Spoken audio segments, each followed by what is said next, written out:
ಸುಮ್ಮನೆ ಕೂತ್ಕೊಂಡು ಪ್ರಚಾರಕ್ಕೋಸ್ಕರ ಸುಳ್ಳು ಆರೋಪಗಳನ್ನು ಮಾಡಿ ಜನರನ್ನು ತಪ್ಪುದಾರಿಗೆ ಎಳೆದು ಜನರಲ್ಲಿ ತಪ್ಪು ಅಭಿಪ್ರಾಯಗಳನ್ನು ಮೂಡಿಸ್ತಕ್ಕಂಥ ಕೆಲಸವನ್ನ ಮಾಡಿ ನೀವು ಮತ್ತೆ ಅಧಿಕಾರಕ್ಕೆ ಬರಬೇಕು ಅಂತ ಏನಾದ್ರು ಕನಸು ಕಾಣ್ತಾ ಇದ್ರೆ ಅದು ಸಾಧ್ಯ ಇಲ್ಲ ಅಂತಕ್ಕಂಥ ಮಾತುಗಳನ್ನ ಬಹಳ ಸ್ಪಷ್ಟವಾಗಿ ಹೇಳಲಿಕ್ಕೆ ಬಯಸ್ತಾ ಇದ್ದೀನಿ. ಇವತ್ತು ಇಷ್ಟೊಂದು ಜನ ನೀವು ಸೇರಿರೋದೇ ಸಾಕ್ಷಿ ಅಂತಕ್ಕಂಥ ಮಾತುಗಳನ್ನ ಹೇಳಲಿಕ್ಕೆ ಬಯಸ್ತಾ ಇದ್ದಾರೆ. ಯಶವಂತರಾಯ ಗೌಡ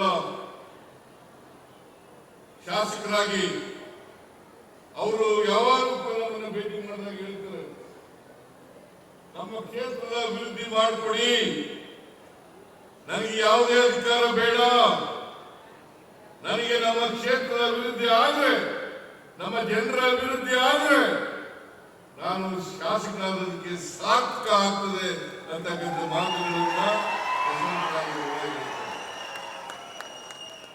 ಇವತ್ತು ಯಶವಂತರಾಯ ಗೌಡರು ಪಟ್ಟಿಯನ್ನು ಮಾಡಿದ್ದಾರೆ. ದಯಮಾಡಿ ಇದನ್ನೆಲ್ಲ ಓದ್ಕೋಬೇಕು ನೀವು.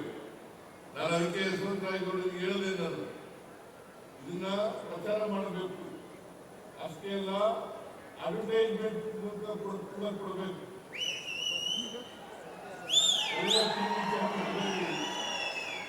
ಎಲ್ಲ ಪತ್ರಿಕೆಗಳಲ್ಲಿ ಅಡ್ವರ್ಟೈಸ್ಮೆಂಟ್ ಕೊಡಿ. ಬರೀ ನೀರಾವರಿ ಯೋಜನೆ ಒಂದಕ್ಕೆ 3,500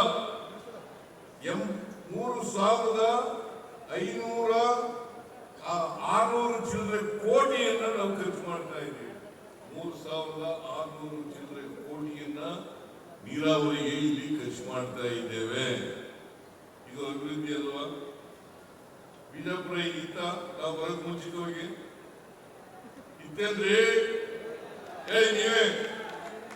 ಎಂ.ಬಿ. ಪಾಟೀಲ್ ನಾನು ಹಿಂದೆ ಮುಖ್ಯಮಂತ್ರಿ ಆಗಿರುವಾಗ ನೀರಾವರಿ ಸಚಿವರಾಗಿದ್ರು.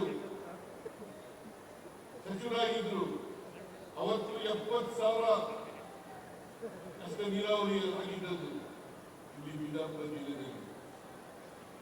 ಸಿದ್ದೇಶ್ವರ ಸ್ವಾಮಿಗಳು ಯಾವಾಗ ಹೇಳ್ತಾ ಇದ್ರು, ಬಿಜಾಪುರ ಒಂದು ಬರದ ನಾಡು ಅಂತ ಹೇಳ್ತಾ ಇದ್ರು. ನಾನು ಅನೇಕ ಸಭೆಗಳಲ್ಲಿ ಅವ್ರ ಜೊತೆಯಲ್ಲಿ ಭಾಗಿಯಾಗಿದ್ದೇನೆ. ಎಂ.ಬಿ. ಪಾಟೀಲ್ ಭಾಗಿಯಾಗಿದ್ದಾರೆ, ಇಲ್ಲಿರ್ತಕ್ಕಂಥ ಅನೇಕ ಜನ ಮಂತ್ರಿಗಳು ಭಾಗಿಯಾಗಿದ್ದಾರೆ. ಅವ್ರು ಹೇಳ್ತಾ ಇದ್ದದನ್ನ ತಾವೆಲ್ಲ ಕೇಳಿದ್ದೀರಿ ಅಂತಕ್ಕಂಥದ್ದು ನನ್ನ ಭಾವನೆ. ಇವತ್ತೇನಾಗಿದೆ, ಇವತ್ತು ಬಿಜಾಪುರ ಜಿಲ್ಲೆ ಬಹುತೇಕವಾಗಿ ನೀರಾವರಿ ಆಗಿರ್ತಕ್ಕಂಥ ನೀರಾವರಿ ಪ್ರದೇಶವನ್ನು ನಾವು ಕಾಣಲಿಕ್ಕೆ ಸಾಧ್ಯ ಆಗ್ತಾ ಇದೆ ಅಂತಕ್ಕಂಥ ಮಾತುಗಳನ್ನು ಹೇಳಲಿಕ್ಕೆ ಬಯಸ್ತಾ ಇದ್ದೇನೆ. ಇದಕ್ಕೆ ಎಂ.ಬಿ. ಪಾಟೀಲರು, ಯಶವಂತರಾಯ ಗೌಡ, ಶಿವಾನಂದ ಇವರೆಲ್ಲರೂ ಕೂಡ ನಮ್ಮ ವಿಠಲ ಇವರೆಲ್ಲರೂ ಕೂಡ ಕಾರಣ ಅಂತಕ್ಕಂಥ ಮಾತುಗಳನ್ನ ಈ ಸಂದರ್ಭದಲ್ಲಿ ಹೇಳಿದ್ರೆ ಅದು ಅತಿಶಯೋಕ್ತಿ ಆಗಲಾರದು ಅಲ್ವಾ?